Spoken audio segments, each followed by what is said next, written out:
Welcome everyone. My name is Junaid Razak. I lead the Center of Excellence for Trauma and Emergencies at AKU, Aga Khan University, and also a Center for Global Emergency Care at Johns Hopkins University. So welcome. As you know, this is part of the COVID dialogue series that we have every week.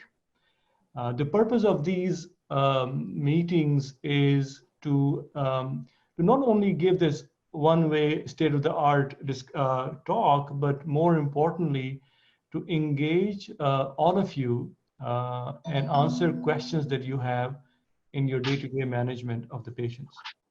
So this is a collaborative project between Aga Khan University and Johns Hopkins University. And today, we are going to be talking about the care of children with critical illnesses in the time of COVID. And specifically, we're going to be focusing on one new presentation, clinical presentation and its treatment. I have two great speakers today and panelists. Dr. Adnan Bhutta is the professor and he's a director of pediatric ICU at the University of Maryland Medical Center here in Baltimore. And I have Dr. Qalab Abbas, who is an assistant professor and a consultant of pediatric ICU at the Aga Khan University. So the way we're going to be running this session, I'm going to be requesting first Dr. Bhutta to frame the issues in the management of children, especially as pertains to MIS-C, and then we'll have Dr. Qalab Abbas present his slides. At the end of this, we'll open it up for question and answers. So feel free to write in the chat box or Q&A. Actually, chat box may work better because you all can see that. And then we will go through those question and answers. So with that, welcome Dr. Bhutta, and please feel free to start sharing your screen. Thank you. Can you see it? Yes. Okay. So thank you very much, Junaid, for the kind invitation, and also for, sorry, let me make sure it's, okay. And also for the opportunity to share my thoughts on the subject with folks in Pakistan, as well as the broader audience that your center caters to. What we thought, what Qalab and I thought that we would do would be to divide up our talk, and I will try and focus mostly on the pathophysiology of MIS-C, and then Qalab can talk about treatment options as we go through it. So, you know, I have no disclosures, sadly, to disclose about this. And the objectives of our talk certainly is to understand the inflammatory response and coagulopathy associated with severe COVID disease, and then to propose a diagnostic workup as well as therapeutic options for children with COVID-19. So just in the last 6 months, we have all become intimately familiar with our newest foe, which is SARS-CoV-2. It seems just like yesterday, but it was what, about 6 months ago that we first learned of a viral outbreak of a new disease in China just around December 31st. And then very rapidly within the month of January, we learned a lot more about the virus. We learned what virus it was. You know, we quickly learned that it probably came from the Wuhan wholesale seafood market, potentially. And then China reported its first death on January 11th, and then within 2 days, there was a case identified in Thailand, which showed that it had crossed national boundaries and now was starting to spread globally. And in the next few months, we have just seen it hit one city after another, one country after another. And as of this morning, there are almost 8 million cases around the world, with more than 400,000 global deaths. The biggest mortality numbers are in the United States, but other countries are also starting to see a sharp incline in those numbers. So in these 6 months, we have learned a lot about our new foe. We know what it looks like. We know that it works on the ACE2 receptors, or angiotensin converting enzyme receptors. We know that it is spread predominantly via the airborne mechanism, but it is also present in almost all body fluids, and so could potentially spread via other mechanisms as well. We know the concentration of the viral particles in different body fluids. It's probably in February that the New England Journal study came out, which talked about its environmental stability on various surfaces, which became the reason for how we isolate our patients so closely.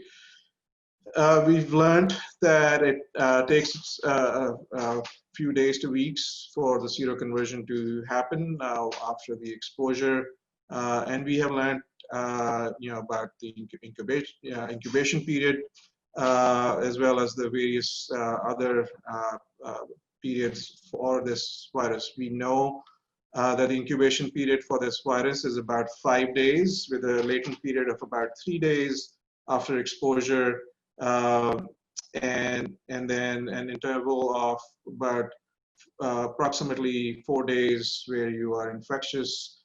Some of those days you may be asymptomatic, but sort of at the tail end of that time period, you do become symptomatic. So, and then that PCR can turn positive after about 5 days. So, so we've, in a relatively short period of time, we've learned a lot about our newest enemy.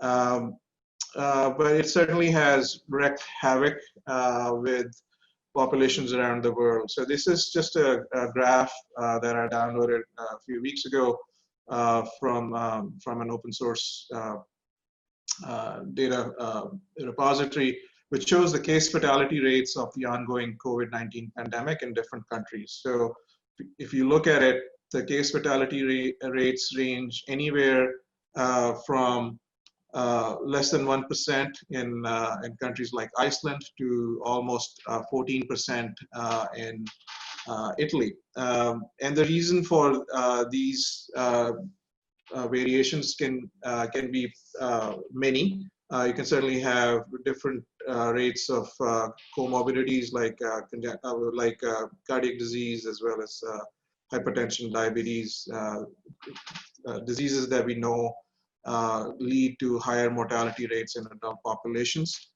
We also know that there may be differences in genetic susceptibility to COVID-19 infection.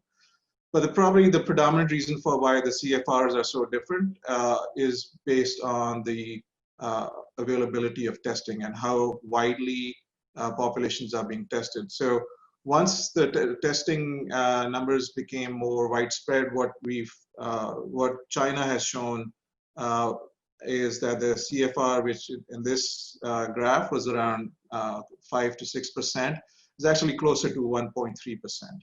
And a data review from the US also suggests that the CFR in the US is also around the same number, around 1.3 to 1.4%, which, to put in perspective, is still many-fold higher from our usual nemesis, which is seasonal influenza, where the CFRs range from 0.1 to 0.2%. So it's while it may not be 14%, it is still quite high.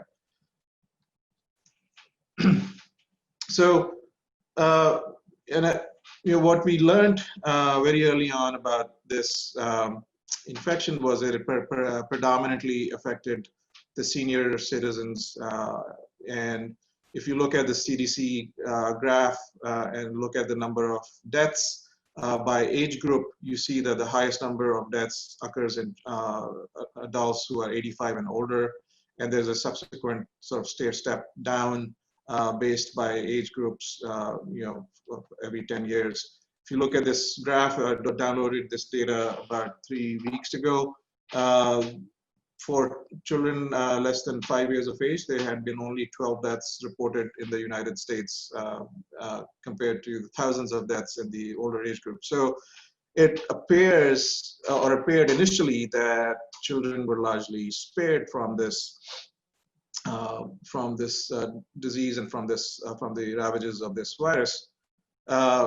This was also supported by the initial studies that came out of China, where the Chinese CDC published a paper in Pediatrics showing that compared to adults, children infected with COVID-19 experienced mild disease. They did show that younger children may be vulnerable to the disease and may experience some of the more severe outcomes. And this was based on a report of more than 2,000 cases in children. And it did appear that children of all ages were susceptible without any significant gender differences, but that infants had more severe outcomes, and there was also evidence of human-to-human transmission of the disease. So, we had predominantly focused on working on presentations in adults. We know that these adults may be asymptomatic or mildly symptomatic, but those who are symptomatic usually present with fever, cough, shortness of breath, and the additional symptoms include trouble breathing, persistent chest pain, mental status changes, and perioral cyanosis. And then the CDC about 6 weeks ago added additional presentation criteria of chills, repeated shaking with chills or rigors, myalgias, headaches, sore throats, and anosmia. So when this pandemic first started, the primary reason for admissions, especially in adults, were respiratory insufficiency. It appeared that most of the adults were presenting with a significant amount of hypoxia and dyspnea. And the hypoxia seemed to be out of proportion to their work of breathing. There was also reports of pneumonia, especially bilateral chest infiltrates on chest X-ray as well as CT. There were presentations that were consistent with ARDS, with multi-organ dysfunction. But we learned pretty early on that there were two different types of phenotypes within this subset of patients who were presenting with ARDS. The first phenotype was the more classic phenotype for ARDS, where you have a non-cardiogenic pulmonary edema and very non-compliant lungs. But there was this other phenotype in which the lungs were actually fairly compliant, but the primary pathology was this severe hypoxia. They were, and then we soon learned that it was not purely limited to pulmonary manifestations, even though that was our initial warning from China and other cities that were being hit. But there were non-pulmonary manifestations. There were GI manifestations. There were CNS manifestations. There were endocrine manifestations. And then, probably sometimes around April, early May, we started hearing about some of these other presentations. Otherwise healthy young adults were getting hit with strokes. We learned that there was such a thing as COVID toes, where patients developed lesions on their feet, and it was linked to a coronavirus infection. And then in mid-May, both the CDC and the WHO, after a statement that was initially put out by the United Kingdom's Pediatric Intensive Care Society, put out a warning about this new syndrome, which went through an evolution of many different names. Initially, it was called atypical Kawasaki's or PIMS, but I think the CDC and WHO quickly settled on this new name for it, which is multi-system inflammatory syndrome in children, or MIS-C, or MIS-C. And this was associated with coronavirus disease. So then, if you look at the sort of the whole, so now we have, this adult disease in which you have a variety of different presentations ranging anywhere from pulmonary manifestations, GI, CNS, and now you have this syndrome in kids that seems to be new. And the question was, how do all of these things fit together? Because as ICU doctors, most doctors, I think, try and always come up with one plausible explanation that could give you an answer. That's usually the case. There are times when there are more than one explanation, but in this case, I think there is one explanation.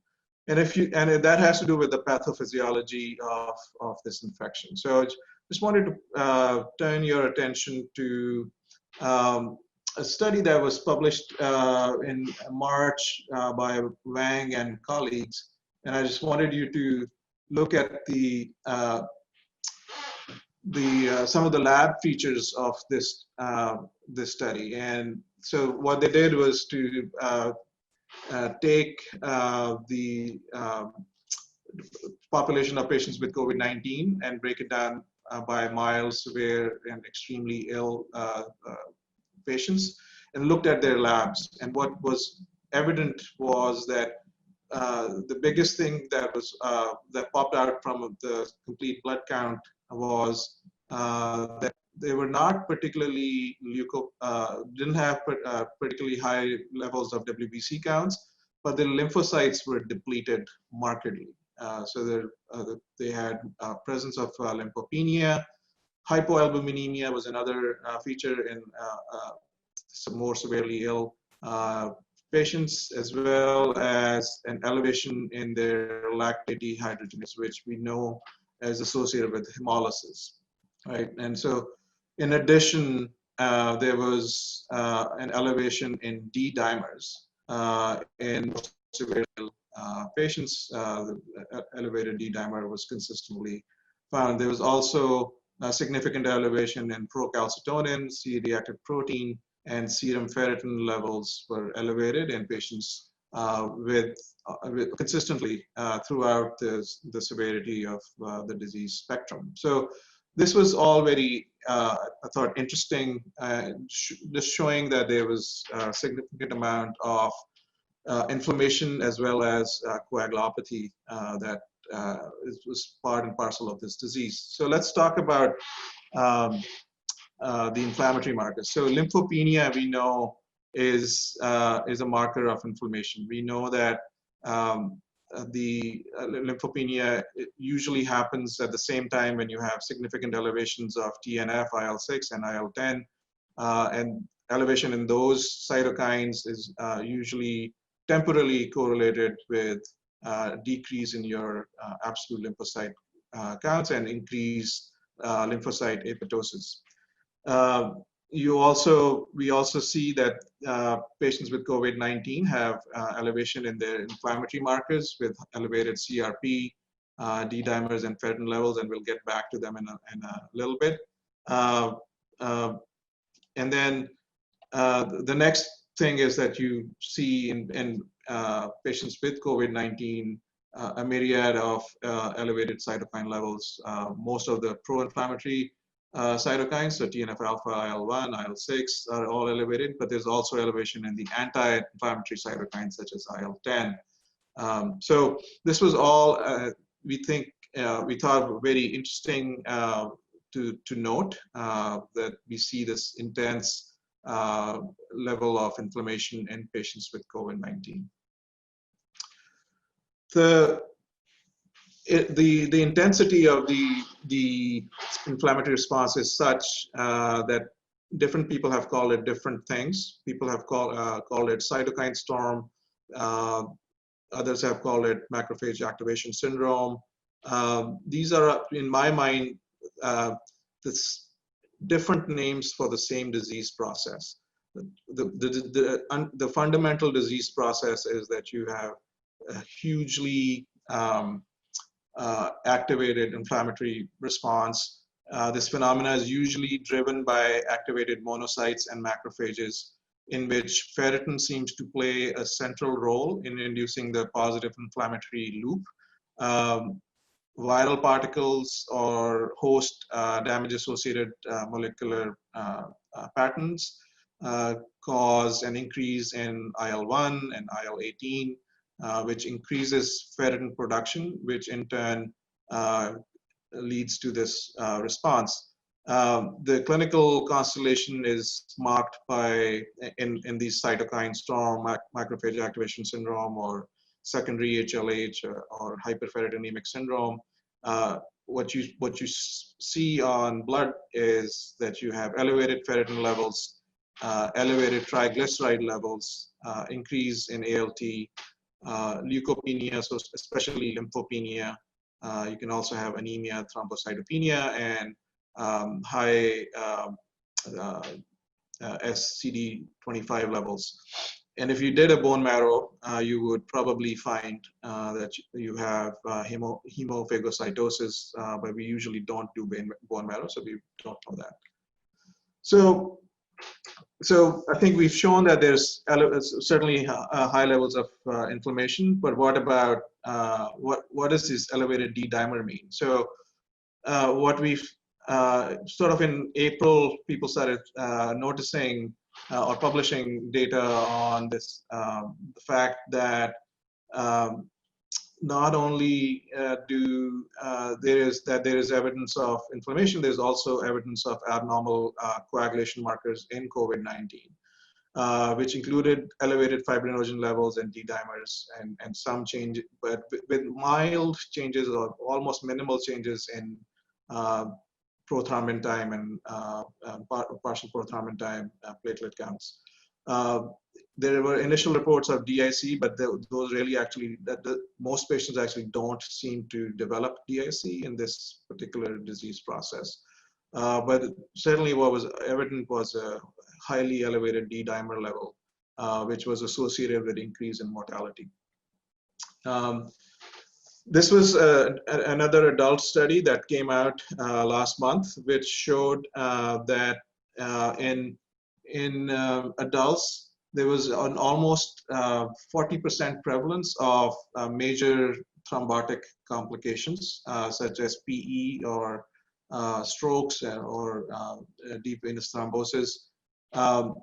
Just to give it a little bit of perspective, in adults in ICUs, normally the incidence of major thrombotic complications is about 7 to 8%. So this was almost a 5-fold increase in thrombotic complications secondary to COVID. So, and simultaneously, in the last couple of months, there have been multiple studies which have come out, which utilized thromboelastograms as to look for evidence of abnormal coagulation, when all of these studies have shown that there is a prothrombotic phenotype that is associated with patients with COVID-19. So all of these patients are hypercoagulable, not hypocoagulable, but that they clot very easily and very quickly.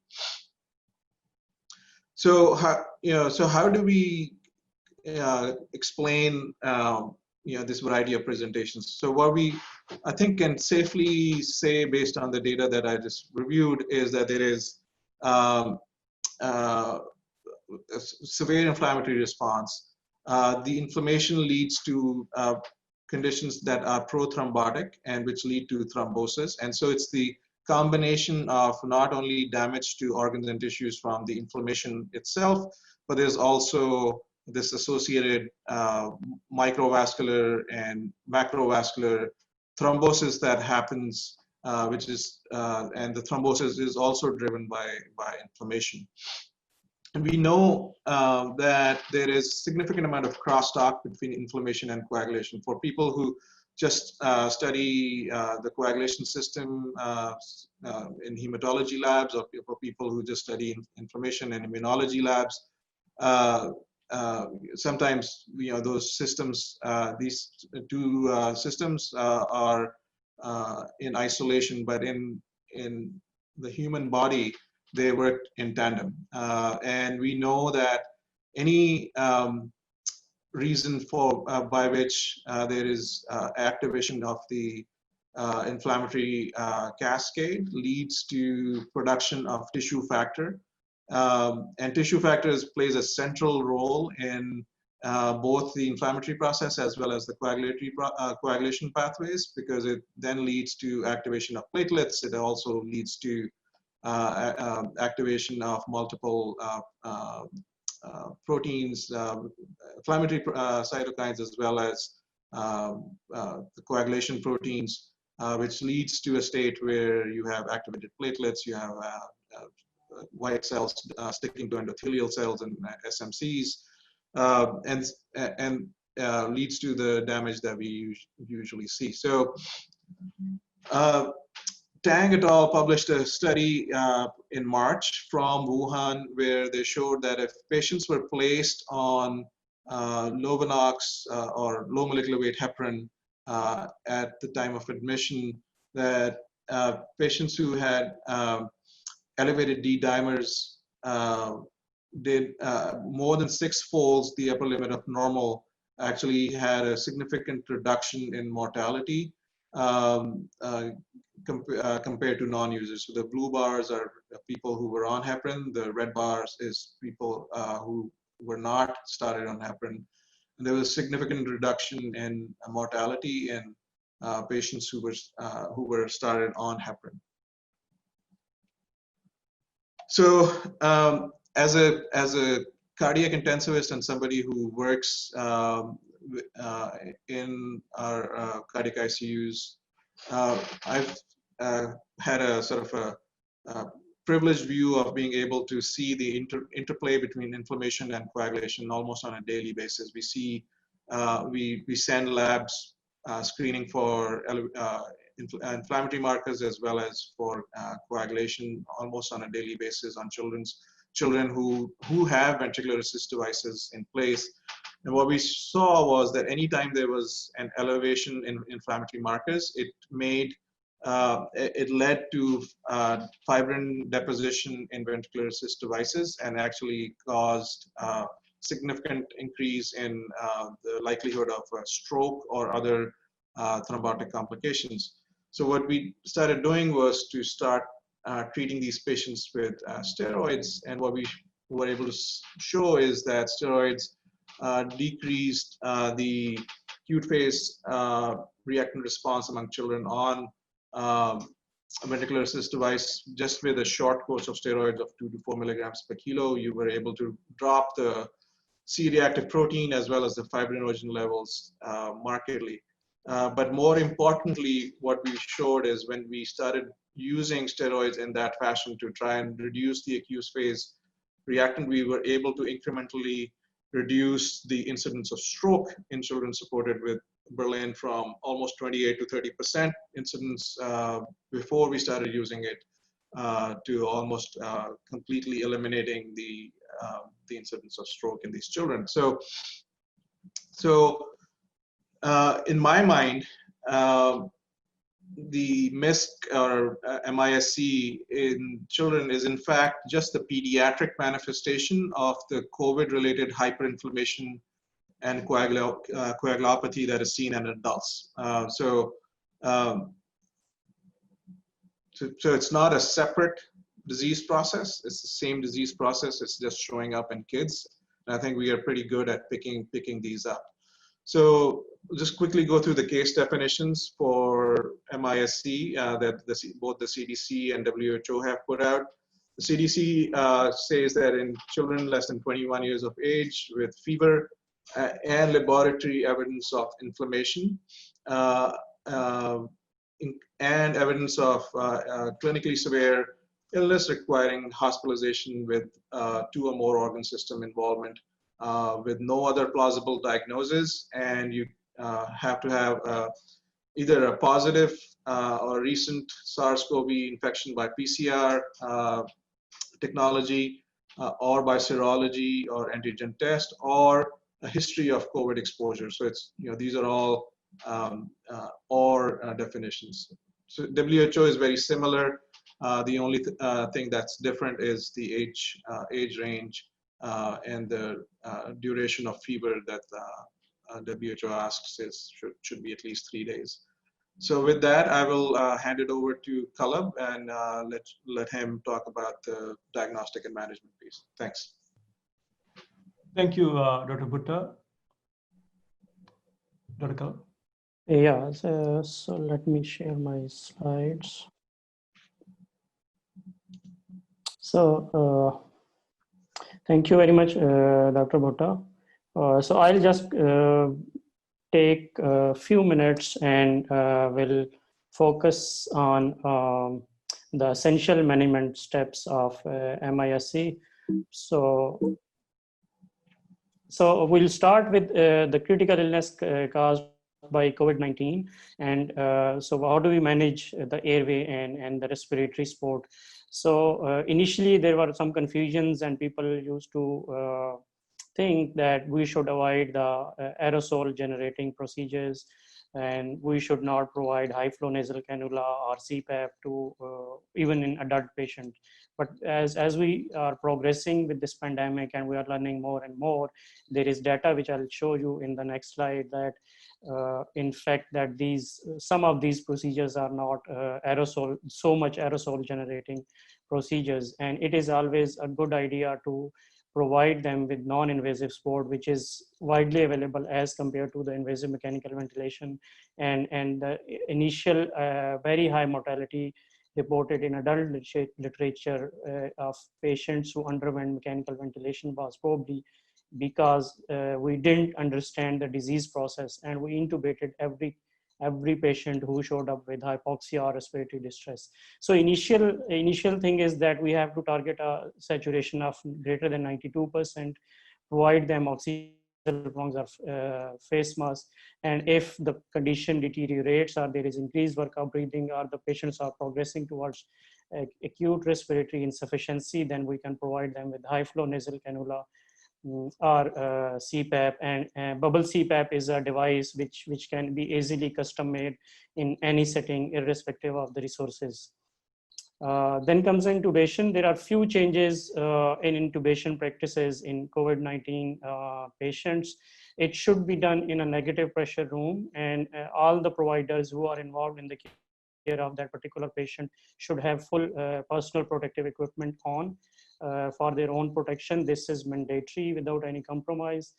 And then it is always advisable to pre-oxygenate them when they are spontaneously breathing, so that you are not doing the positive pressure ventilation through rebreather bag, etc., and reduce the risk of aerosol generation. And then you should do rapid sequence induction and intubation. If you have video laryngoscope, that's always advantageous. Otherwise, you can use the conventional laryngoscope, but that makes the contact between the provider and the patient very close. So it has to be with full PPE.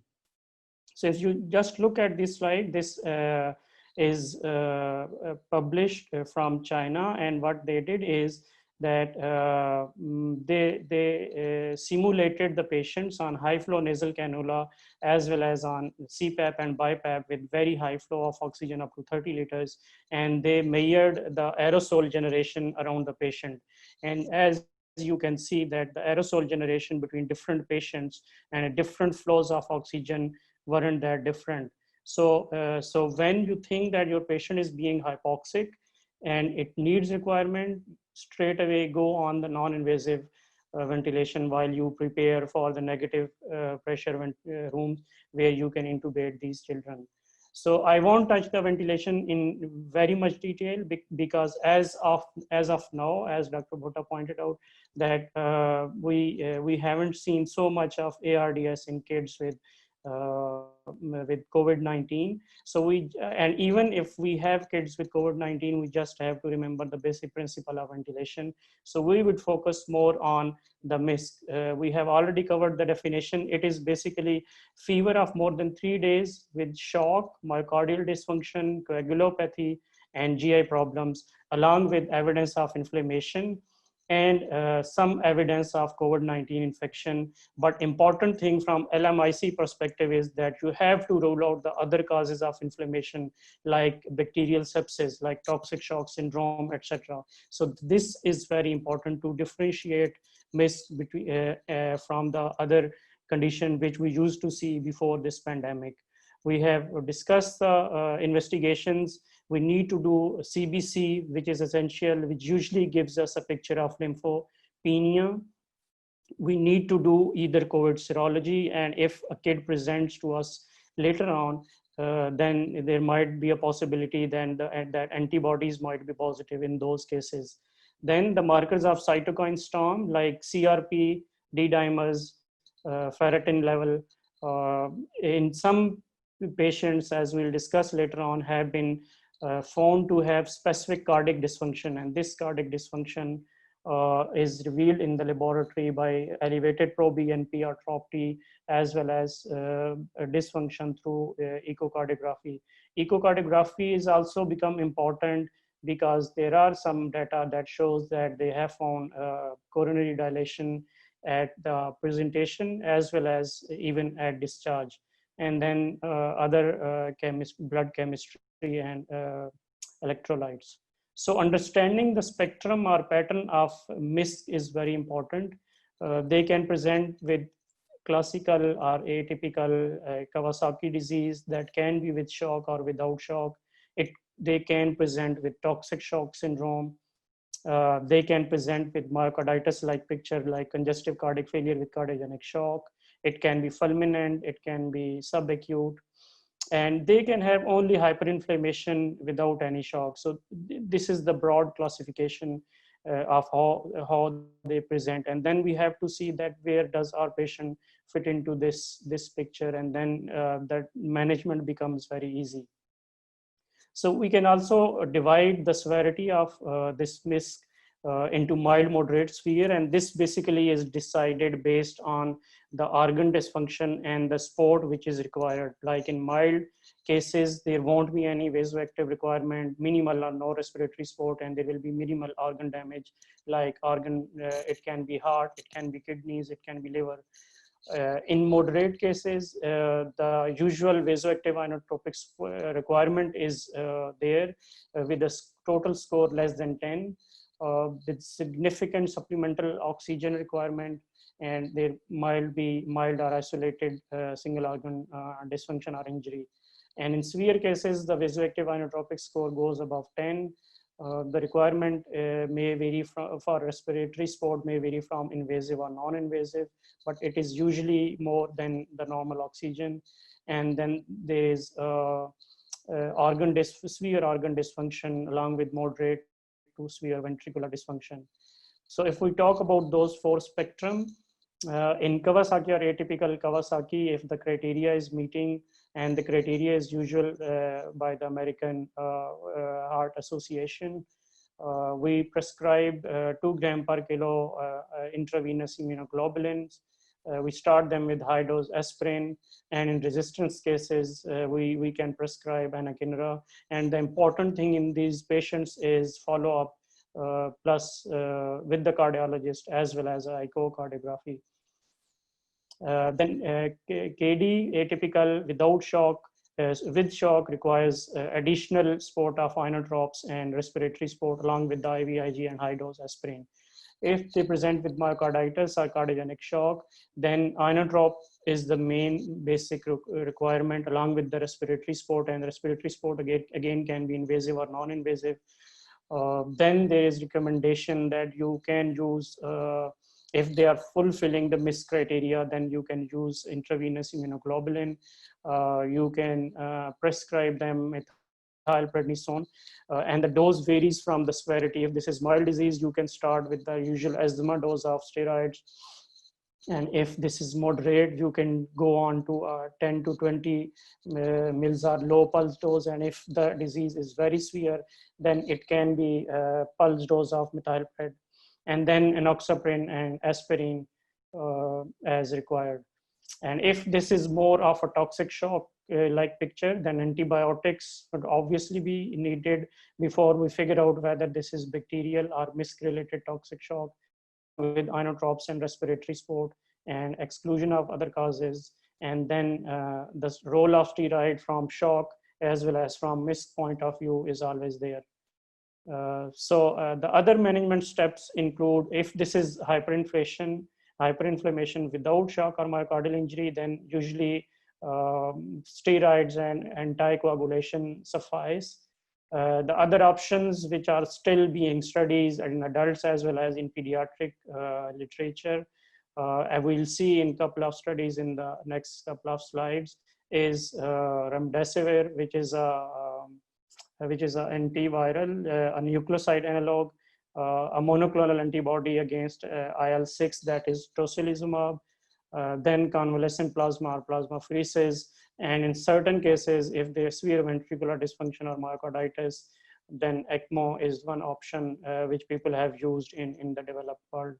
So if we talk about at minimum, what do we need to do in MIS, is a good history and physical assessment of the patient to determine the signs of shock, to determine the signs of congestive cardiac failure, to assess the requirement for oxygen, providing them with basic oxygen, non-invasive, maintaining a good IV access, prescribing them the antibiotics, starting them on inotropes, and steroid is a thing, as a medication which is widely available, and you can start them on steroids. And if there is an indication of IVIG, then IVIG is mandatory, especially if they are falling into that category of Kawasaki disease, or if there is any coronary dilation. And then once you have stabilized the patient, or you have done the initial things, then referral or help is always there to get from someone. So this is a recent study which was published by Mark Levine from Imperial College and Great Ormond Street Hospital, London. And if you see on, so what they found in their study is the total sample size was around 58 kids. And what they did is they did a very beautiful analysis of these 58 kids with the previous historic Kawasaki disease. So as I prescribed the 4 patterns of this disease, they almost had more or less similar classification or patterns of this disease. One was with Kawasaki, one was with shock, and one was with only hyperinflammation without shock. So a majority of their patients belong to Asian or Black population, and their average age, median age was around 9 years. That is a bit older age for this Kawasaki or other spectrum. And the other interesting finding in this study was that around 22% of their patients did not have any evidence of COVID-19 infection. So that means that their PCR as well as their antibodies were negative. And then the major presentation was GI, like vomiting, abdominal pain, diarrhea.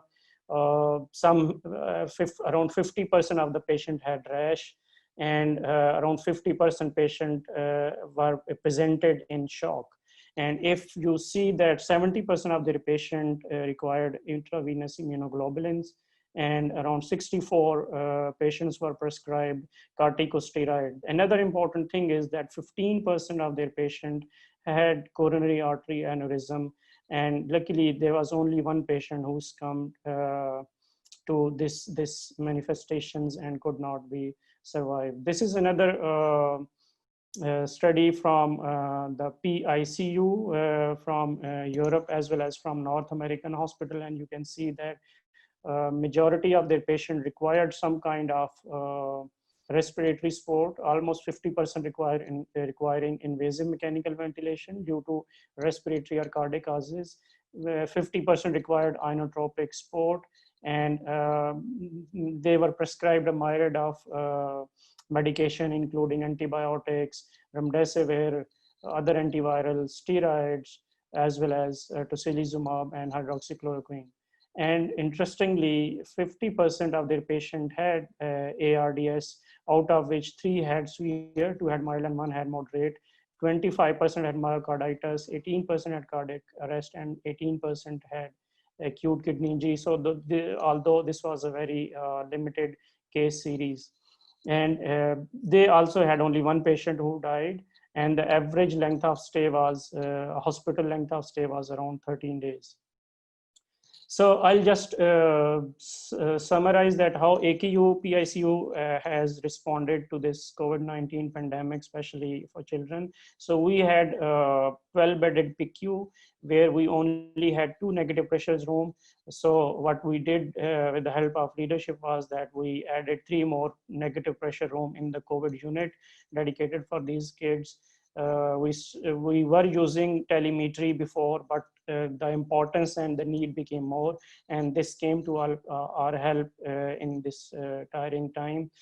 We started team huddles and simulation for PPE so that when a patient crashes, so the time to go in is very calculated, and the response is very quick, and there are no extra people inside the room to avoid exposure. And we also started working on pooling of our nurses from the special care unit so that the number of nurses who are skilled and can provide coverage to critically ill children is increased. So we pooled the nurses. We started building up their capacity so that in case of exposure and excessive quarantine of the healthcare workers, we have enough workforce to cater for our children.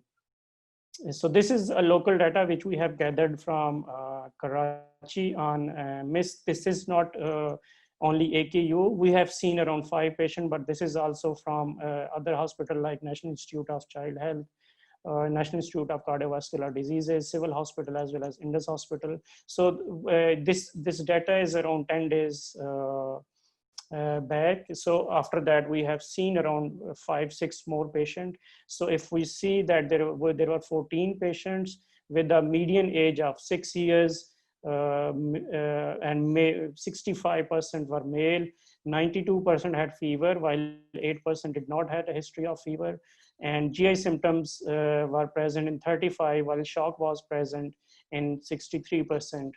And 26% had respiratory symptoms. 80% has lymphopenia. Inflammatory markers were raised in 90%.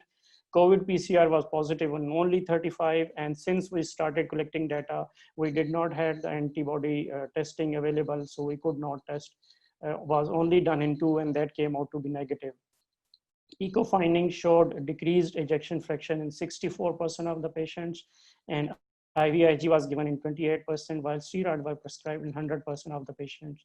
So if we see the spectrum, 2 of our patients matched to the typical Kawasaki disease. 7 had a picture resembling toxic shock, and 35% had myocarditis. And out of these patients, if I remember correctly, around 3 patients could not survive. So I will end here, and then I think we can do the question answer. Thank you. Thank you, Dr. Qalab and Dr. Adnan. We have a lot of questions that you can see on both the QA and the chat. So let me start first on the chat. Dr. Maham Javed. is asking, I want to know the reason behind sending so many lab tests like D-dimer, ferritin, etc. for diagnosis of COVID. Most of our patients can't afford, and I think PCR is enough. Why are we sending the whole list of tests? Dr. Bhutta, you want us to go first? Yeah, so I think if I agree that if you're wanting to diagnose a SARS-CoV-2 infection, then PCR is enough. I think if you're specifically looking for MIS-C, which is probably the major complication in children, then you have to look for markers of inflammation and hypercoagulability. So you can pare down the testing to, in my opinion, only 2, at least as a screening tool. And that would be, if I were given a choice, I would look for lymphopenia and elevation in D-dimer. If you only had to order 2 tests, I would send CBC with differential to look for lymphopenia, and I would send a D-dimer to look for. All these other tests add additional information, but these 2 will help you categorize whether somebody has MIS-C or not. Great, thanks. Dr. Qalab, a question for you about specific antibiotics that you use. So that depends. If a patient is presenting from another hospital, then we start them, and they had a stay of more than 12 hours in that particular hospital. Then we usually at AKU start them on broad spectrum, and that is usually pipped as our meropenem along with vancomycin. If they present with from community, then our first choice of antibiotic usually is ceftriaxone, and then if needed or if the condition deteriorate, then we escalate the antibiotics. Okay, great. Dr. Bhutta, when the child presents in shock and you're suspecting COVID, should we give steroids, pulse dose to every child? Yes, I think steroids. My opinion. Again, it's just my opinion. There's probably a million opinions on this, but my opinion is that if you suspect that somebody has MIS-C, you should start steroids as the first line therapy, regardless of whether you classify them in the Kawasaki spectrum or not. Steroids should be the first line therapy. And at least our experience in our center has been that steroids alone can radically change your signs and symptoms within a few hours. So you probably won't need to go down to second line and third line agents after that. Okay, perfect. What about Dr. Qalab? Are you using heparin anticoagulation at AKU for these patients? Yes, so we are using not in every patient. If a patient seems to be with elevated D-dimers, or if a patient has very depressed LV functions, then yes, we start them with enoxaparin, but not usually in every single patient as a routine as of now. So we are in the process, our team is in the process of building a universal guideline for COVID-19 patients. Great. Let me go to the QA window. And I was wondering myself, you have this in the definition of MIS-C, you have, the last category I think was when no other sources can be responsible or can be defined as a possible explanation, or no other explanation is there. So, early on when you're working up for other causes of sepsis, your cultures are waiting, you're waiting for other tests to be done. Do you still treat as MIS-C in the right type of patients? Because the definition is so wide and the time is not there. How do you decide when to call it MIS-C or suspected MIS-C and then starting treatment? Adnan? Yeah, so I would say, I think if you strongly suspect that there is this is in fact MIS-C, based on history of exposure or and no other plausible illness, I agree that you can also have sepsis from many other reasons. So that's where sometimes the lab tests come in handy. So at a minimum, I would send off a ferritin level if that's available, to help differentiate whether somebody has hyperferrinemic response or not. regardless of the etiology of the hyperferritinemia, I think if you have it, steroids would be helpful. So that's a long way of saying I would, if you think that MIS-C is high up on your differential, I would start steroids early. Okay. And similarly, maybe Qalab, you can answer, can MIS-C occur without positive PCR test? Yeah, so that's very interesting question. So MIS-C has been found to be an autoimmune phenomena. So in majority of the published case series, which have been published so far from UK, Italy, North America, they have shown that majority of their COVID PCR were negative. However, their antibodies were positive. So that means that there is a lag of around 3 to 4 weeks or sometime more between an active infection and the development of this phenomena. So yes, that can happen. There's a question on non-responsive KD. How long do we wait after IVIG to label it non-responsive? Dr. Bhutta. I would wait a day or at the most maybe 2. So personally, again, my sequence of therapies would be steroids, then IVIG. Right, so I know that you're looking at it as from the window of Kawasaki. I personally think that's a mistake because but I think if you have evidence of coronary artery aneurysm, that's probably the only time I would give IVIG early. But I would always start with steroids. If somebody's unresponsive to steroids, then add IVIG as a second line. Okay, there is another question, and maybe Dr. Bhutta, you can take it as well. Is Dr. Ishaq needed clarity with regard to definition spectrum of MIS-C? As per definition, there has to be an involvement of at least 2 organs. How does that explain the spectrum without a minimum organ involvement if the definition doesn't apply? Since that would lead to overdiagnosis and treatment of MIS-like condition. Yeah, that's an excellent question. So I think you have to look at it that it's in a spectrum of both disease severity as well as time, right? So you may actually catch someone early when they haven't progressed to having 2 organ involvement or 3 organ involvement. So they may just present, I've had kids who've just presented with abdominal pain as the only symptom, no fever, nothing else, just abdominal pain, but had history of exposure. We sent tests and they were lymphopenic and had elevated D-dimers and all that stuff. So instead of admitting them, we just followed them as outpatient every day and just followed their labs every day. And by the 3rd day, they had multi-system involvement. They had progressed to having developed fevers and all of this stuff. So I think the lesson there is you may not have developed 2 or 3 organ system involvement, but you need to be followed really closely in that time window as an outpatient. Okay, great. We have lots of questions. I may request Dr. Bhutta and Dr. Abbas to be with us for a few more minutes after 9 o'clock, after the hours. Yeah, sure.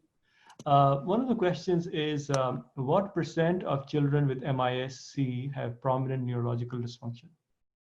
Do we have those numbers yet? I think if you look at, sorry, go ahead, Qalab. So I think if we look at the case series which have been published, so as far as I remember, they have been around 15 to 20%. Some had delirium, and it's very tough to differentiate on initial presentation whether this low GCS is because of hypoperfusion, shock, or whether it's primary CNS involvement. But maybe Dr. Bhutta can add in more. Yeah, no, I was going to say, I think if you look at the paper from Imperial College, they talk about neurological manifestations in about 5% of patients, but then have a headache as a symptom in about 15 to 20% of patients. So depending on what you call neurological manifestation, it's anywhere from 5 to 15%. So it's a minor. It can certainly happen, but I think it's a minor category. Yeah, great. More of a research question from Dr. Faiza. Absence of PCR positivity as well as antibody could suggest a very delayed immune manifestation of asymptomatic or mild COVID-19 illness. And she's asking, isn't it critical to maintain a national registry for COVID-19 and follow these children long-term for possible late manifestations? Is that something that is of concern to the community that's treating COVID? Maybe Dr. Bhutta, you can answer that question. Yeah, absolutely. I actually had emailed Qalab a couple of days ago to say that it would be nice if we could come up with a national registry in Pakistan to follow these patients. As far as negative testing is concerned, I think you also have to remember there is a certain number of false negative associated, especially with the PCR, right? So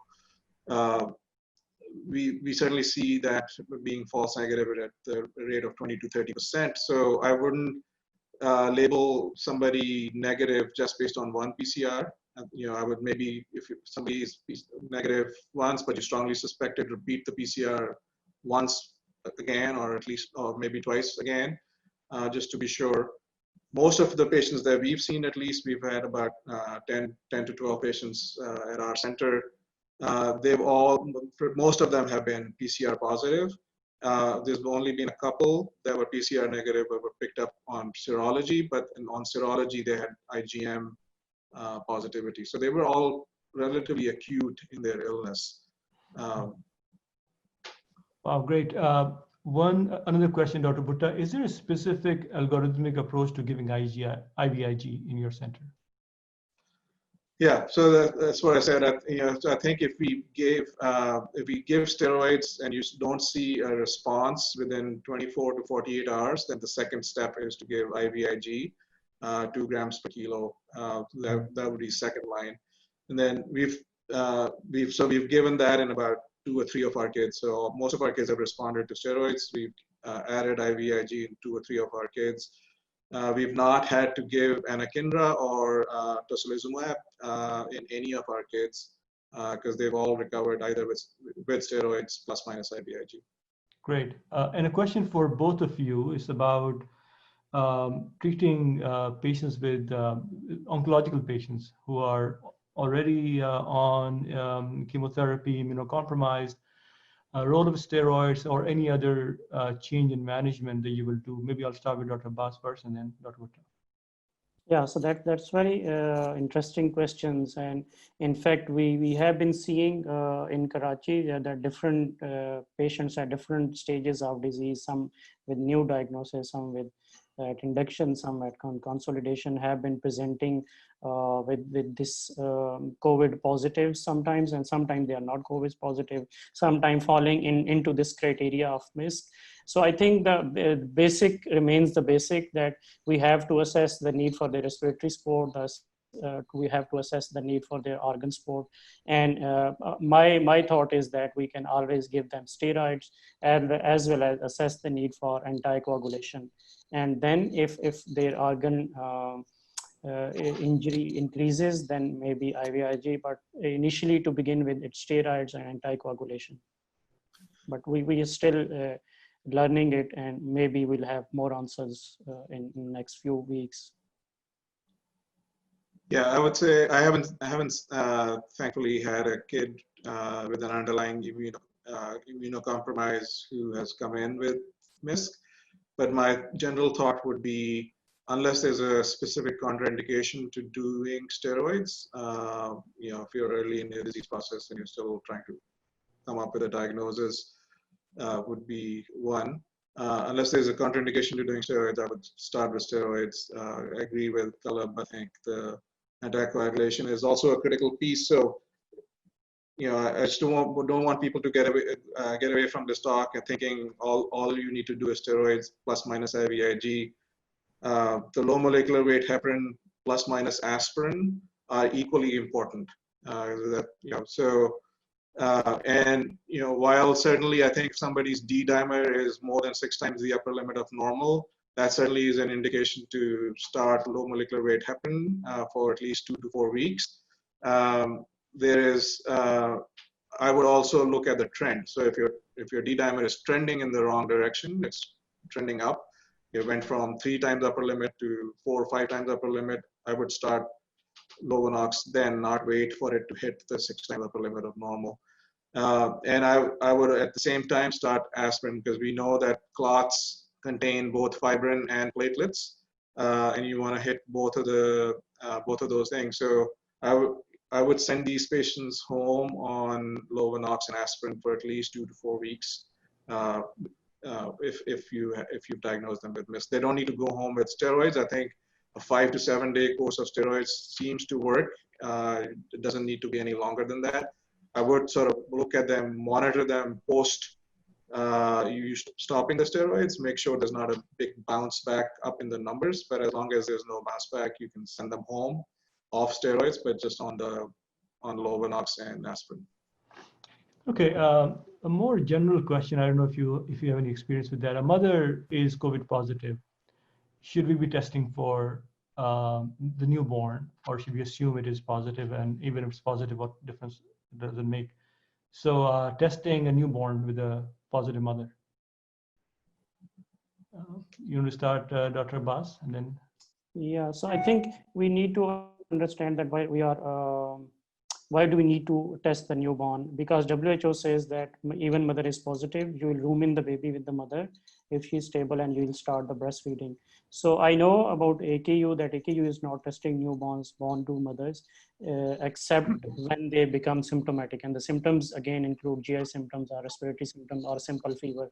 So if they become symptomatic, then you test yes. And if they don't become symptomatic, then you keep them with the mother for like 14 days and don't get exposure to anybody else. Keep them feeding and then take it from there. Sure. Another question, Dr. Bhutta, is every COVID patient at risk of developing a stroke? And how long do you generally it'll take for stroke to present itself? So no, every patient's not at risk for developing a stroke, but potentially can be, right? So let me rephrase it. Every patient potentially can develop a stroke, but it depends on the intensity of the inflammatory response. It also depends on the intensity of the hypercoagulable response that you develop. So if you have severely deranged inflammatory markers and coagulation markers, then you are at a certain amount of risk, which is higher than the general population for sure. So repeat the second part of the question. At what stage during the illness do you see it more often?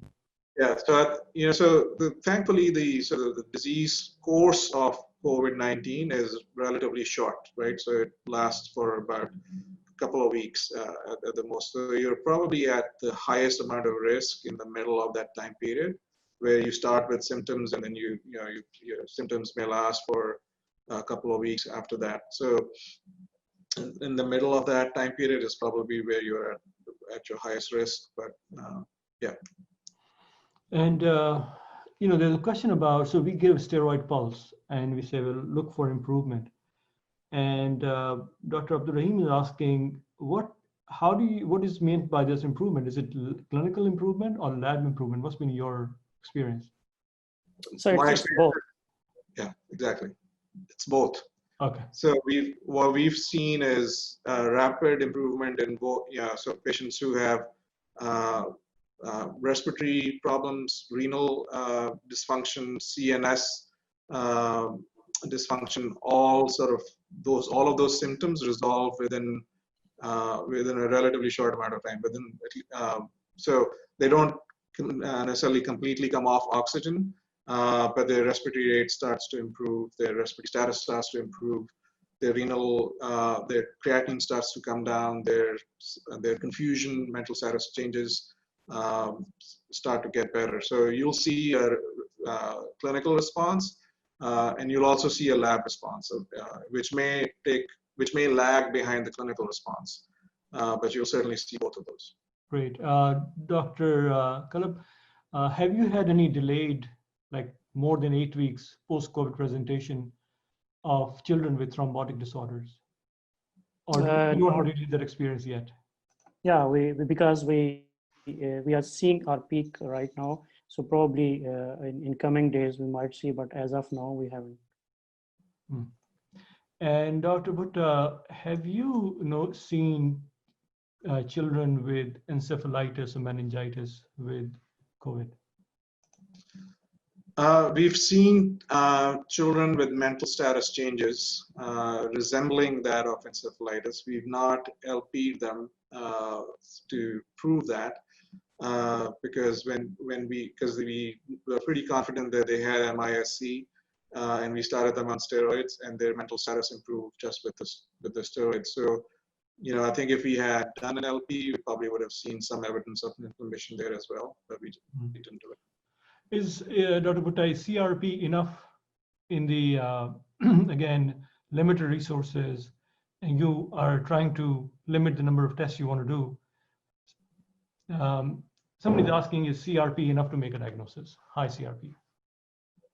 High CRP can certainly be certainly of added values, but you know, so it depends on on how high it is. So in adults, they swear by it. You know, so my adult colleagues say that if it's upwards of 10 times normal, it's pretty pathognomic for the COVID response. We personally don't have you know, a large enough pediatric data set at the current time to say that, you know, if it's 5 times normal or 10 times normal, that's the cutoff. But the adult guys think that 10 times above the normal is a good prognostic sign. Dr. Qalab, any association of urticaria with MIS-C? Not that we have seen so far. Okay. And but you can have the COVID toe type, sort of a rash that is more classic for having sort of a sub-Q thrombosis that we've seen. yeah, I think Dr. Bhutta, you answered that question partly, but let me, it's more specific question, Dr. Kasmi. If a patient presented with, had a history of fever, diarrhea, vomiting, and now presents with seizures, and you, Dr. Bhutta, you mentioned that they may be CNS symptoms. How often do you find CNS symptoms in these patients, and should that be considered, because such a non-specific presentation being caused by so many other illnesses? When do you sort of start thinking about MIS-C? I think if you have positive PCR, or if you have positive history of exposure, and then or positive serology in the setting of you know, these multi-system presentations, then MIS-C should be on the table as a possible diagnosis. Okay. And Dr. Qalab, what's your practice? You have a patient who, you know, we struggle with that everywhere. Do you have a patient with, say, appendicitis, but is also COVID positive? Admit, go to surgery, observe, antibiotics. Are there any policies, procedures, guidelines in your institutions? Yeah, so that's very important question. And recently we have seen a couple of kids who presented with acute abdomen and acute appendicitis turned out to be COVID positive. So what we do is that we do a clinical examination, scan them, and if we think that this is we cannot wait, then we operate them in a OR that has been specifically the air circulation pattern has specifically made for the COVID patient. So we take our precautions and proceed them for the surgery. Otherwise, if we think the surgeon thinks that we can wait, then we wait, send the test, and give them analgesic, hydration, etc. And once the test comes back, then we decide whether to go for surgery or not. Okay. The role of IL-6 inhibitors in MIS-C, Dr. Bhutta, what's been the experience, global experience? Yeah, so I think I have not heard IL-6 inhibitors being used in pediatric. We haven't used it at our center, but just listening in on the WHO calls and the CDC calls, IL-6 has Toki or tocilizumab has not been used, at least widely, within pediatrics. I'm sure that some people have used it. There's a lot of adult experience with using Toki, and it seems to work quite well. So, you know, I think in adults the experience mostly has been if you come in with high-grade fever, then they use Toki as in some centers even as first-line agent. I'm not sure if it needs to be the first-line agent, but that's been the experience. So it's not widespread pediatric experience from my understanding. Coming to a final couple of questions, Dr. Sumaira Iram, she's asking, first, if we see a patient in the emergency department, early presentation, how long can we ask them to follow up? Should they follow up with any labs? What should they be monitoring at home? And secondly, I think the related question is, at what duration, at what point in time do you start seeing complications in the COVID, where those of us who work in the emergency department can bring the patient in for monitoring and evaluation, a follow-up? Dr. Bhutta, you want to go first? Yeah, sure. So it's a really interesting question that we have struggled with at our institution a lot, because my stance on it has been that since the majority of the symptoms will show up within the first 2 weeks of getting symptomatic, that it is important that if somebody shows, somebody presents with just one symptom, just say like I was talking about abdominal pain as the only symptom, and you follow them up with some frequency for the next couple of weeks, or at least the next week to 10 days to make sure they're not progressing in the wrong direction, right? So I think it doesn't need to be every day, but maybe it could be every other day or every third day, but it needs to be at some frequency, some fairly high frequency that you follow these kids up with to make sure they're not progressing in the wrong direction of worsening labs and worsening organ system involvement. And so if the only symptom you see is abdominal pain, for example, which is the most common presentation, and the only lab abnormality is slight lymphopenia and slight elevation in D-dimer, then don't just send them home. I would bring them back in a day or 2 or 3 and repeat those labs as screening and see the trend.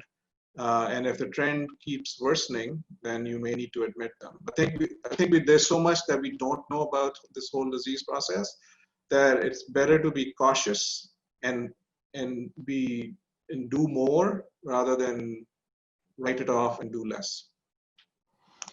Dr. Qalab, you want to add anything? This is the last question.